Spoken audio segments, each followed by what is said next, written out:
हिंदू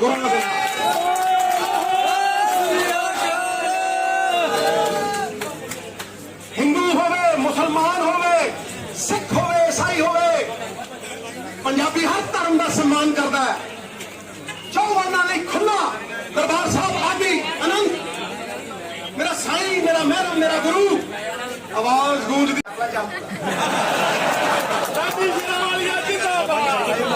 यार फोन तो लेकर बड़ा यार सारा हिस्सा दूर ते सब जग उपजा कौन पली को। इस करके मानस की जात सब एक है, पहचान को याद रखियो। किसे नू पंडित ना देयो पंजाब नू, पंजाब अखंड है, एक है, बंद मुट्ठी बदले की कुछ मांगना नहीं। हाँ चेयरमैन दे दे, हाँ दे दे, हाँ मैनू तो मैं करता। ओए पंजाबी सूबा गुरु गोबिंद सिंह पातशाह गुरुआ पीरा और लीडर के फासले मिट गए। पंजाब का हर कांग्रेस का वर्कर अज कांग्रेस का प्रधान बन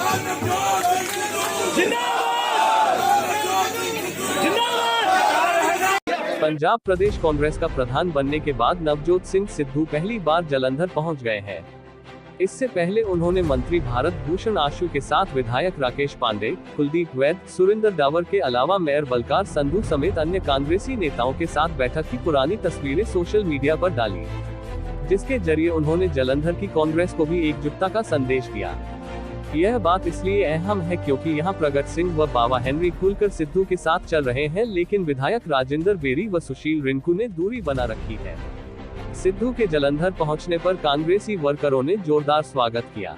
इसके बाद वह कांग्रेस भवन के भीतर संगठन के नेताओं से बैठक कर रहे हैं। सिद्धू बुधवार को ही दिल्ली में कांग्रेस हाईकमान से मिलकर आए हैं। ऐसे में अब पंजाब में कांग्रेस का संगठन का ढांचा किस तरह से तैयार किया जाएगा, इसको लेकर चर्चा की जा रही है। जालंधर पहुंचने के बाद सिद्धू ने मीडिया से बातचीत में मुख्यमंत्री कैप्टन अमरिंदर सिंह को सौंपे मांगपत्र वाले मुद्दे उठाए, जिसमें श्री गुरु ग्रंथ साहिब की बेअदबी के दोषियों को सजा, नशा तस्करों से संबंध वाले नेताओं पर कार्रवाई, कृषि सुधार कानून के विरोध में संघर्ष कर रहे किसानों के समर्थन, महंगी बिजली व हड़ताली कर्मचारियों के मसलों के समाधान का मुद्दा शामिल है। खुशबू पंजाब दी के लिए जालंधर से रवि गिल और सुखविंदर सिंह की विशेष report. by what they finish and not by what they attempt। इंसान दी काबिलियत दा आंकलन इथों पता लगदा है कि उन्हें काज संपन्न किदा कीता। किसी चीज नूं अटेम्प्ट नाल ओदी काबिलियत दा पता नहीं लगदा। मैं मुड़ तो पंजाब दे लोकां दे हितां दी पहरेदारी करदा आया और उन्हां दी आवाज, उन्हां दे हक ते हितां दी आवाज हमेशा चुकदा आया। ते मैं अज भी कह रहा कि कांग्रेस हाई कमांड के निर्देश अनुसार जरा 18 नकाती प्रोग्राम दिता गया है, वो लागू हो के ही रहेगा, वो लागू करना पड़ेगा। और कुछ अरसा पहला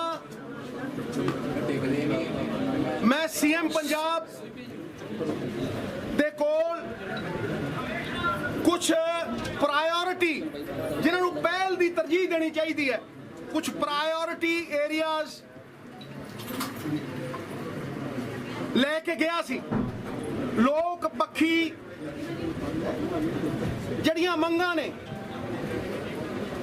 लोकां दी आवाज जड़ी धरती फाड़ के आउंदी है। सब तो पहला जड़े 3 काले कानून ने, ये गैर कानूनी ने, संविधान के खिलाफ ने, इलीगल ने, अनकॉन्स्टिट्यूशनल ने, फेडरल स्ट्रक्चर के उत्ते, स्टेटां के अधिकारां के उत्ते एक डाका ने। इस करके सिरे तो पंजाब जिन्हें मुढ़ बनिया सरकार नूं टॉर्च बीरर बन के जिस तरह SYL वेले स्टैंड लिता गया सी उसे तरह कलियां अमेंडमेंटां नाल नहीं इन्हां नूं सिरे तो नकार के ये कहना बनता है कि असीं गैरतमंद पंजाबी इन्हां नूं लागू नहीं होण देंगे और सिरे तो नकारदे हां। ट्रेड एंड कॉमर्स दी आड़ दे विच फूड आइटम्स दी आड़ दे विच ਇਹ ਸਟੇਟ ਪੰਜਾਬ ਦੇ ਕਾਨੂੰਨ ਬਣਾਉਣ ਦੇ ਔਰ ਹੋਰ ਸਟੇਟਾਂ ਦੇ ਕਾਨੂੰਨ ਬਣਾਉਣ ਦੇ ਅਧਿਕਾਰ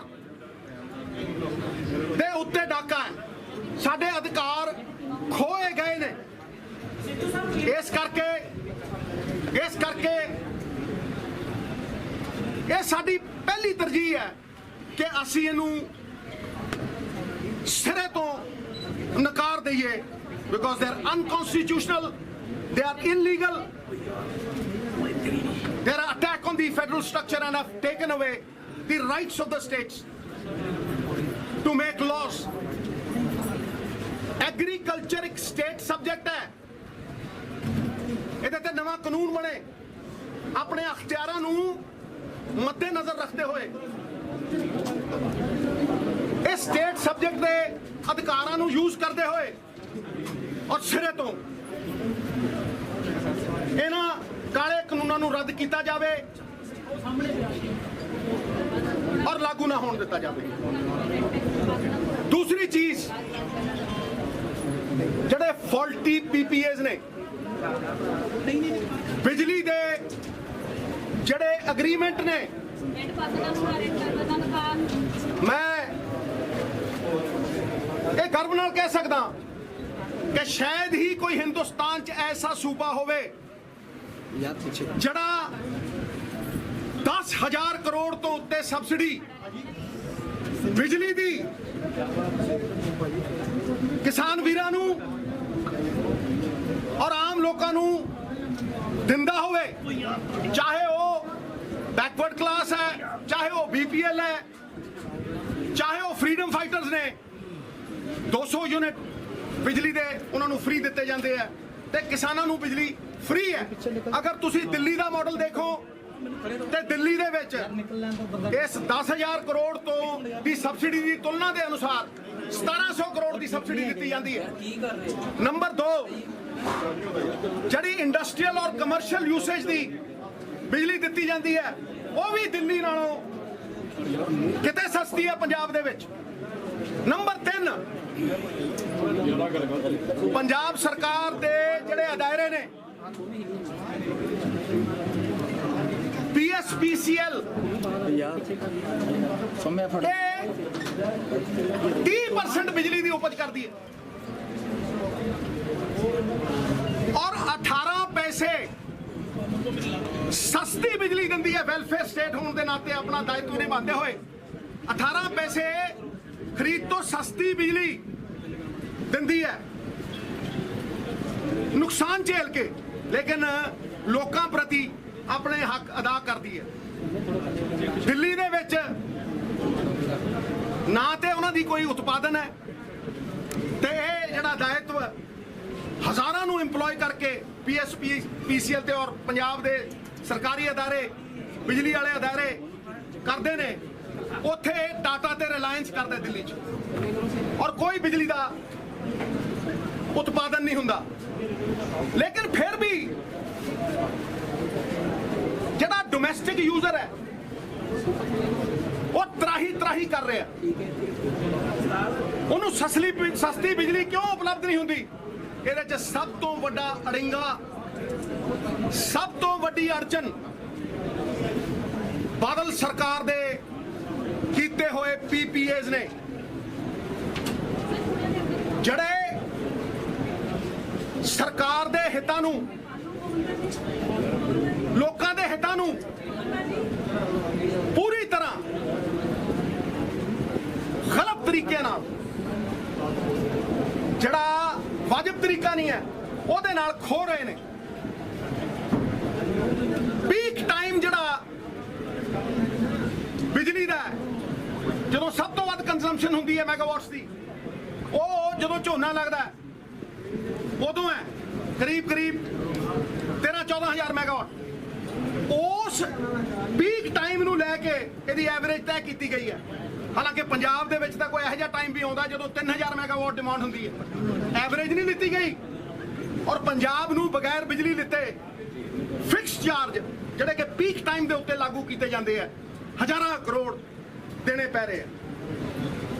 ਅੱਜ ਜਿਹੜੀ ਸੋਲਰ ਊਰਜਾ ਹੈ ਉਹ 1 ਰੁਪਈਆ 99 ਪੈਸੇ ਉਪਲਬਧ ਹੈ ਉਹ। ਔਰ ਮਜੀਠੀਏ ਨੇ ਜਿਹੜੇ ਕੰਟਰੈਕਟ ਕੀਤੇ ਨੇ ਤੇ 17 ਰੁਪਏ ਤੇ 7 ਰੁਪਏ ਦੇ ਕੀਤੇ ਹੋਏ ਨੇ। ਔਰ ਇਹ ਪਤਾ ਹੋਣ ਦੇ ਬਾਵਜੂਦ ਕਿ ਹਰ ਸਾਲ 15 ਤੋਂ 20% ਸੋਲਰ ਊਰਜਾ ਦਾ ਰੇਟ ਘਟਣਾ ਹੈ। ਇਸ ਕਰਕੇ ਇਹ ਫਾਲਟੀ ਪੀਪੀਏਸ ਸਿਰੇ ਤੋਂ ਰੱਦ ਕੀਤੇ ਜਾਣ। ਔਰ ਜਿਹੜਾ ਇਹ 5 ਨਿਕਾਤੀ ਪ੍ਰਾਇਰਟੀ ਏਰੀਆ ਇਹਦੇ ਤੇ ਹੁਣ ਬੂਰ ਪਿਆ, ਇਹਦੇ ਤੇ ਬੂਰ ਪੈਣਾ ਸ਼ੁਰੂ ਹੋ ਗਿਆ। ਤੀਸਰੀ ਚੀਜ਼, ਗੁਰੂ ਸਾਹਿਬ ਦਾ ਇਨਸਾਫ, ਬੇਅਦਬੀ ਦਾ ਇਨਸਾਫ। ਸਾਰੀ ਦੁਨੀਆ ਅੱਜ ਵੀ ਚਾਹੁੰਦੀ ਹੈ ਕਿ ਮਿਸਾਲੀ ਸਜ਼ਾ ਦਿੱਤੀ ਜਾਵੇ ਜਿਨ੍ਹਾਂ ਨੇ ਵੋਟਾਂ ਦੀ ਪੋਲਰਾਈਜੇਸ਼ਨ ਖਾਤਰ ਸਾਡੇ ਗੁਰੂ ਸਾਹਿਬ ਦੇ ਅੰਗ ਗਲੀਆਂ ਨਾਲੀਆਂ ਦੇ ਵਿੱਚ ਖਲੇਰੇ। ਔਰ ਇਸ ਜਗਨਨੇ ਅਪਰਾਧ ਦੇ ਲਈ ਸਜ਼ਾ ਯਾਫਤਾ ਕੀਤਾ ਜਾਵੇ ਤਾਂ ਕਿ ਪੀੜ੍ਹੀ ਦਰ ਪੀੜ੍ਹੀ ਖੌਫ 'ਚ ਰਹੇ ਕਿ ਐਸਾ ਕਰਨਾ ਤਾਂ ਦੂਰ ਸੋਚੇ ਵੀ ਕੋਈ ਨਾ। ਜਿਹੜੇ STF 'ਚ ਦਰਜ ਕੀਤੇ ਹੋਏ ਵੱਡੇ ਮਗਰਮੱਛ ਜਿਨ੍ਹਾਂ ਨੇ ਮਾਵਾਂ ਦੀਆਂ ਕੁੱਖਾਂ ਉਜਾੜਤੀਆਂ, ਜਿਨ੍ਹਾਂ ਦੇ ਖਿਲਾਫ ਸਟੇਟਮੈਂਟਾਂ ਨੇ, ਐਵੀਡੈਂਸ ਹੈ, ਜਿਹੜੇ ਤਸਕਰਾਂ ਦੇ ਨਾਲ ਸੌਂਦੇ ਸੀ ਔਰ ਜਿਹੜੇ ਲੋਕ ਕੈਦ ਵੀ ਕੀਤੇ ਗਏ ਨੇ, ਉਹਨਾਂ ਲੋਕਾਂ ਨੂੰ ਵੀ ਉਹਨਾਂ ਦੇ ਕਹਿਣ ਦੇ ਉੱਤੇ ਜਿਹੜੀ ਉਹਨਾਂ ਨੇ ਪਬਲਿਕ ਸਟੇਟਮੈਂਟ ਦਿੱਤੀ ਹੈ ਕਿ ਉਹ 6 ਫੁੱਟ 4 ਇੰਚ ਦੇ ਜਿਹਨੂੰ ਡਰਾਉਣਾ ਬਣਾ ਕੇ ਟੰਗਣਾ ਚਾਹੀਦਾ ਹੈ, ਪੀੜ੍ਹੀ ਦਰ ਪੀੜ੍ਹੀ ਮਿਸਾਲੀ ਸਜ਼ਾ ਦੇਣੀ ਚਾਹੀਦੀ ਹੈ, ਉਹ ਵੀ ਇਹ ਪਹਿਲ ਦੇ ਆਧਾਰ ਦੇ ਉੱਤੇ ਹੋਣਾ ਚਾਹੀਦਾ ਹੈ ਕਿਉਂਕਿ ਉਹਦੇ ਖਿਲਾਫ ਐਵੀਡੈਂਸ ਹੈ। ਔਰ ਜਿਹੜੇ ਲੋਕ ਐਕਸਟ੍ਰੈਡੀਸ਼ਨ ਲਈ ਸੱਤਾ ਪਿੰਦੀ ਅਮਰਿੰਦਰ ਜਿਨ੍ਹਾਂ ਨੂੰ ਭਾਲਦੀ ਫਿਰਦੀ ਉਹ ਨਾਲ ਸੌਂਦੇ ਸੀ, ਸਮਝੌਤੇ ਉਹਨਾਂ ਦੇ ਕਰਾਏ ਜਾਂਦੇ ਸੀ। ਲਾਲ ਬੱਤੀਆਂ ਵਾਲੀਆਂ ਚਿੱਟੀਆਂ ਗੱਡੀਆਂ ਦੇ ਵਿੱਚ ਕਾਲਾ ਮਾਲਾ ਹੋਇਆ, ਇਹ ਔਨ ਰਿਕਾਰਡ ਹੈ। ਹਾਈ ਕੋਰਟ ਦੇ ਨਿਰਦੇਸ਼ ਨੇ, ਉਹ ਲਿਫਾਫੇ ਖੁੱਲਣੇ ਚਾਹੀਦੇ ਨੇ, ਇਨਸਾਫ ਹੋਣਾ ਚਾਹੀਦਾ, ਮਿਸਾਲੀ ਸਜ਼ਾ ਮਿਲਣੀ ਚਾਹੀਦੀ ਹੈ। ਔਰ ਫਿਰ ਜਿਹੜੇ ਅੱਜ ਪ੍ਰੋਟੈਸਟ ਹੋ ਰਹੇ ਨੇ, ਟੀਚਰ ਹੋਣ, ਡਾਕਟਰ ਹੋਣ, ਨਰਸਾਂ ਹੋਣ, ਮੇਰੇ ਵੀਰ, ਮੈਂ ਜਲੰਧਰ ਖੜਾ ਸਫਾਈ ਕਰਮਚਾਰੀ ਵੀਰ ਹੋਣ, ਕੋਈ ਵੀ ਅਗਰ ਪ੍ਰੋਟੈਸਟ ਕਰ ਰਿਹਾ ਤੇ ਉਹਦਾ ਮੌਲਿਕ ਅਧਿਕਾਰ ਹੈ, ਉਹਦੇ ਨਾਲ ਸੰਪਰਕ ਸਾਧਣਾ ਚਾਹੀਦਾ ਹੈ, ਸੰਵਾਦ ਵੀ ਹੋਣਾ ਚਾਹੀਦਾ ਹੈ, ਉਹਨੂੰ ਇੱਜ਼ਤ ਮਾਣ ਮਿਲਣਾ ਚਾਹੀਦਾ ਹੈ, ਦਰਵਾਜ਼ੇ ਖੁੱਲਣੇ ਚਾਹੀਦੇ ਨੇ ਦਿਲ ਦੇ ਖਾਸ ਤੌਰ ਦੇ ਉੱਤੇ।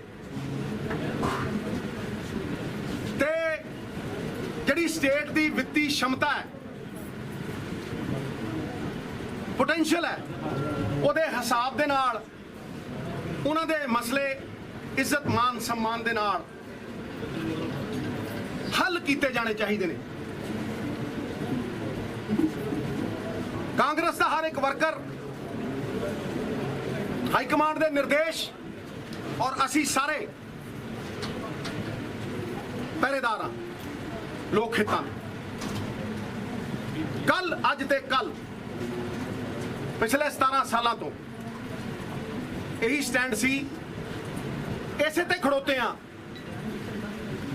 ਤੇ ਇਸੇ ਤੇ ਖੜੋਤੇ ਰਹਾਂਗੇ। ਬਹੁਤ ਬਹੁਤ ਧੰਨਵਾਦ, ਬਹੁਤ ਬਹੁਤ ਸ਼ੁਕਰੀਆ। ਤੁਸੀਂ ਸੰਪਰਕ ਕਿਸਾਨੀ ਮੁੱਦੇ ਦੀ ਗੱਲ ਕੀਤੀ ਸਰ। ਸਿੱਧੂ ਸਾਹਿਬ ਧੰਨਵਾਦ ਕਿਸਾਨੀ ਮੁੱਦੇ ਦੀ ਗੱਲ ਕੀਤੀ ਹੈ 3 ਕਾਨੂੰਨਾਂ ਦੀ ਸਰ। ਸਿੱਧੂ ਸਾਹਿਬ ਸਿੱਧੂ ਸਾਹਿਬ ਬਸ ਵੀਰੇ ਇੰਨੀ ਵਧੀਆ ਬਾਈਟ ਦੇ